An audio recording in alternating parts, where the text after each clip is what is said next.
Ashwin Sweets and Snacks Christmas Collection 2025. Order now. All India delivery available.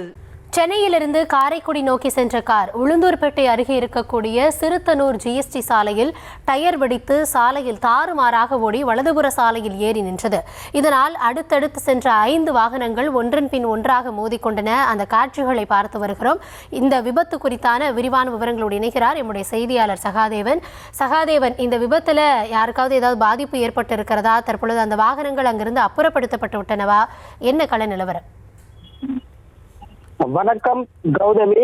Christmas பண்டிகை கொண்டாடுவதற்காக சென்னையிலிருந்து காரைக்குடிக்கு car ஒன்றில் மரியராஜன் என்பவர் குடும்பத்துடன் சென்றுள்ளார். இந்த காரை மரியராஜன் ஓட்டி வந்த நிலையில் இந்த காரானது கள்ளக்குறிச்சி மாவட்டம் உளுந்தூர்பேட்டை அடுத்த சிறுத்தனூர் ஜிஎஸ்டி சாலையில் வந்தபோது எதிர்பாராத விதமாக காரின் வலது பக்கத்தில் உள்ள முன்பக்க டயர் வெடித்து தாறுமாறாக தடுப்பு கட்டையில் ஏறி எதிர் திசையில் உள்ள சாலையில் நின்றது.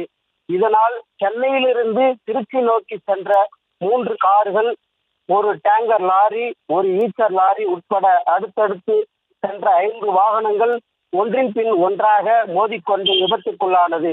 இந்த விபத்தில் 5க்கும் மேற்பட்ட படுகாயம் அடைந்துள்ளனர். படுகாயம் அடைந்தவர்களை மீட்டு உளுந்தூர்பேட்டை அரசு மருத்துவமனைக்கு சிகிச்சைக்காக அனுப்பி வைத்துள்ளனர்.